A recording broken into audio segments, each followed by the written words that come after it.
Hello students, BA part first paper first political theory की class में आज हम लोकतंत्र की सफलता के लिए आवश्यक शर्तों पर चर्चा करेंगे।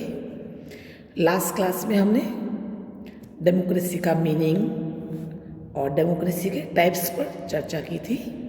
आज हम conditions for the success of democracy पर व्याख्यान अपना देंगे।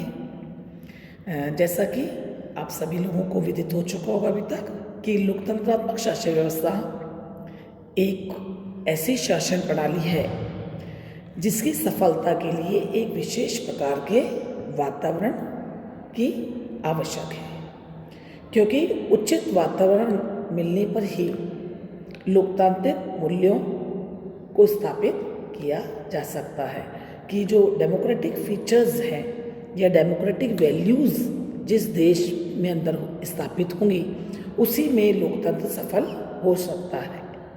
अनेक विद्वानों ने इसको अलग अलग तरीके से इसके लिए आवश्यक शर्तें बताई हैं, लेकिन उन सभी विद्वानों की जो भी विशेषताएं बताई गई हैं उनके आधार पर हम कुछ समग्र रूप में आपके लिए यहाँ पे प्रस्तुत कर रहे हैं, जिसमें पहली आवश्यक शर्त है लोकतांत्रिक भावना।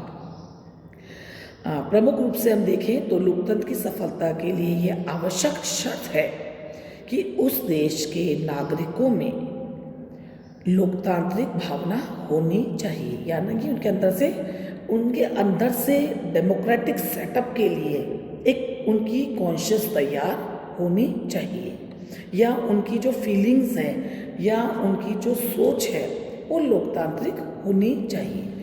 क्योंकि अगर किसी देश में लोकतंत्रात्मक व्यवस्था में अगर आस्था नहीं होगी तो उसकी सफलता वहाँ पर संदिग्ध दिखाई देती है। एक विचारक है आइवर ब्राउन, उन्होंने तो यहाँ तक कहा है कि लोकतांत्रिक धारणा या आस्था होना ही नागरिकों में पर्याप्त नहीं है, अपितु यह भी आवश्यक है कि वे लोकतंत्र की रक्षा के लिए सतत प्रयत्नशील रहे।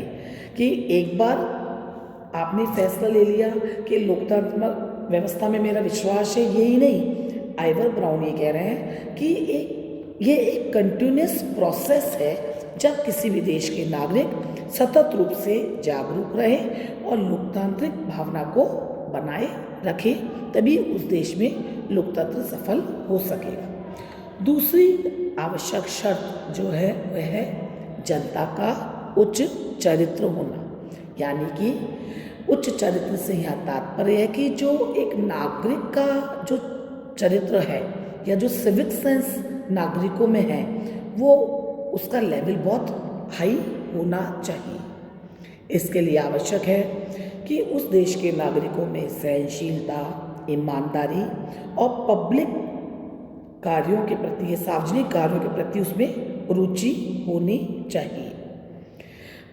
एक विचारक है लावेल, उन्होंने इसको डिस्क्राइब करते हुए बताया कि लोकतंत्रात्मक शासन व्यवस्था के लिए आवश्यक है कि वो एक ऐसे नागरिकों को तैयार करे जो संकीर्ण विचारों से उठकर संपूर्ण राष्ट्र के हित में सोचे, जो भविष्य के सुख को दृष्टि रखते हुए वर्तमान के कष्टों का सामना करे और योग्य व्यक्तियों को अपना प्रतिनिधि बना करके भेजे। तब ही लोकतंत्र की जड़ को हम कायम रख पाएंगे। तो हम देखते हैं कि जो लावेल है उन्होंने बहुत सटीक शब्दों में जनता के सिविक कल्चर को या उसके सिविक रिस्पॉन्सिबिलिटीज़ को या उसके सिविक कैरेक्टर को परिभाषित किया है। तीसरी जो लोकतंत्र के लिए आवश्यक शर्त है या आवश्यक दशा है वो है जनता की जागरूकता। और ये हम सभी जानते हैं कि लोकतंत्र की सफलता के लिए उसके नागरिकों की अवेकनिंग, उनकी जागरूकता, उनकी सजगता आवश्यक है। जब नागरिक अपने अधिकारों के प्रति सजग होंगे तो अपने कर्तव्यों के प्रति भी जागरूक होंगे। एक प्रमुख विद्वान लास्की के शब्दों में हम ये कह सकते हैं कि सतत जागरूकता ही स्वतंत्रता की कीमत है। अगर हमें स्वतंत्रता चाहिए, यदि हमें स्वतंत्रता को अक्षुण्ण रखना है, तो हमें हमेशा सतत रूप से जागरूक अवेकनिंग रहना होगा। सतत जागरूकता ही स्वतंत्रता की कीमत है, इसको हमको समझना होगा। तभी हम अपने देश में डेमोक्रेसी को सफल बना पाएंगे। नेक्स्ट विशेषता के रूप में हम देखते हैं शिक्षा का उच्च स्तर। देश के सभी नागरिकों को लोकतंत्र की सफलता के लिए आवश्यक है कि वे शिक्षित हो, या उस समाज का शिक्षा का जो स्तर है वो काफ़ी ऊंचा हो, और नागरिक इतने योग्य और इतने सजग हों कि वे देश की राजनीतिक, सामाजिक और आर्थिक समस्याओं को ठीक ढंग से समझ सके और उनके संबंध में निर्णय भी ले सके। तो हम ये कह सकते हैं कि शिक्षा सफल राजनीतिक जीवन की कुंजी है। ऐसे तो हम सभी ये जानते हैं कि शिक्षा हम सभी के लिए एक पंख प्रोवाइड करती है, शिक्षा हमको विंग्स प्रोवाइड करती है, और लोकतंत्र में तो शिक्षा का स्तर उच्च होना बहुत आवश्यक है। इसलिए शिक्षा सफल राजनीतिक जीवन की कुंजी है। जिस देश के नागरिक जितने ज़्यादा शिक्षित होंगे, समझदार होंगे, सजग होंगे, अपने अधिकारों के लिए जागरूक होंगे, उस देश में लोकतंत्र की नींव उतनी ही मजबूत होगी। नेक्स्ट हम देखते हैं लोकतंत्र की सफलता के लिए सहयोग और सहिष्णुता की भावना की बहुत ज़्यादा आवश्यकता है। लोकतंत्र की सफलता के लिए आवश्यक है, क्योंकि लोकतंत्र हम आप जैसा कि आप जानते हैं बहुमत का शासन है, मेजॉरिटी का शासन है, और बहुसंख्यक वर्ग जो है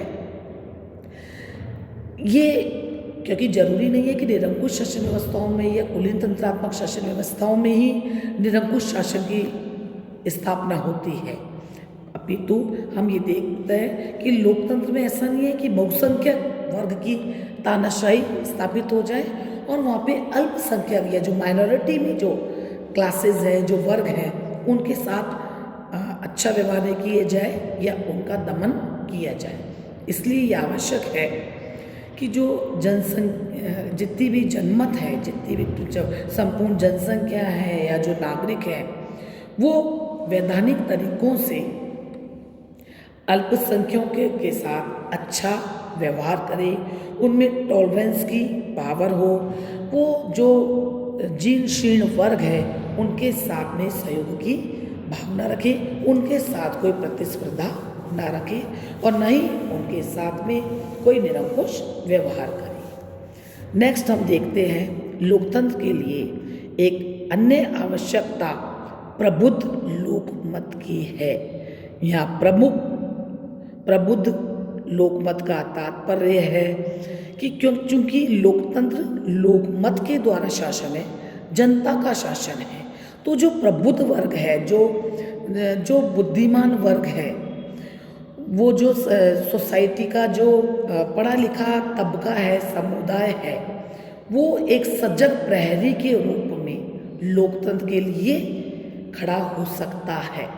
और एक स्वस्थ और शक्तिशाली जब लोकमत होगा, जब पब्लिक अगर होगी, वो एक लोकतंत्र के प्रहरी के रूप में तभी कार्य कर पाएगी जब वो जागी हुई होगी, जब वो सजग होगी, जब वो सतत रूप से एक प्रहरी के रूप में अपने सिस्टम को गार्ड करेंगी। एक अन्य विशेषता या एक अन्य आवश्यक शर्त के रूप में जिसे हम आज चौथा लोकतंत्र का प्रहरी भी कह सकते हैं, वो है स्वतंत्र और ईमानदार प्रेस। ये लोकतंत्र के लिए बहुत अनिवार्य है और इसकी सफलता के लिए आवश्यक है कि लोगों को निष्पक्ष रूप से सत्य जानकारियाँ प्राप्त हों और प्रेस स्वतंत्र और निष्पक्ष होकर के समस्त जो भी तथ्य हैं, जो भी घटनाएं जो देश में हो रहा है, वो संपूर्ण लोकमत को प्रोवाइड करा है। और यहाँ पे प्रेस की है जिम्मेदारी कि वह जनता और सरकार दोनों के बीच में एक संतुलन का कार्य करेगी, उन दोनों के बीच में स्वस्थ रिलेशन मेंटेन करने में अपना योगदान दे, तो लोकतंत्र बहुत अच्छे से सफल हो सकता है। इसके साथ ही साथ स्वतंत्र न्यायपालिका, क्योंकि स्वतंत्र प्रेस की बात ही कि हमारा मीडिया स्वतंत्र हो, साथ ही साथ स्वतंत्र न्यायपालिका के बिना हम लोकतंत्र की सफलता को बारे में अंदाज़ा नहीं लगा सकते हैं। क्योंकि स्वतंत्र जो न्यायपालिका होगी, इंडिपेंडेंट और फ्री जो जुडिशरी सिस्टम होगा, वो किसी भी देश के लिए लोकतंत्र की रीढ़ की हड्डी की बात ही है। इसलिए न्यायपालिका, क्योंकि न्यायपालिका नागरिकों के अधिकारों की रक्षा करती है और वो अपना कार्य को प्रभावशाली ढंग से तभी कर सकती है जब वह स्वतंत्र होगी और कार्यपालिका के द्वारा या व्यवस्थापिका के द्वारा उसके कार्यों में हस्तक्षेप नहीं किया जाएगा। और अंत में हम ये कह सकते हैं कि शक्तिशाली और प्रभावशाली विरोधी दल के अभाव में हम किसी भी लोकतंत्रात्मक शासन व्यवस्था की कल्पना नहीं कर सकते हैं, क्योंकि जब तक प्रभावशाली विरोधी दल नहीं होगा तब तक लोकतंत्रात्मक सरकार को निरंकुश और लापरवाह होने से नहीं रोका जा सकेगा। क्योंकि सुदृढ़ और सतत जागरूक विरोधी दल ही आलोचना के द्वारा सरकार को सतर्क रखता है और वो अपना कार्य भली भांति ध्यानपूर्वक कर सके, उसके लिए वो एक सजग प्रहरी के रूप में एक विकल्प प्रस्तुत भी करता है। तो ये आवश्यक है कि एक प्रभावशाली विरोधी दल होना चाहिए। अंत में निष्कर्ष के रूप में हम ये कह सकते हैं कि स्थानीय स्वशासन की स्थापना भी लोकतंत्र के लिए एक अनिवार्य शर्त है, क्योंकि स्थानीय स्वशासन लोकतंत्र की प्राथमिक पाठशाला है।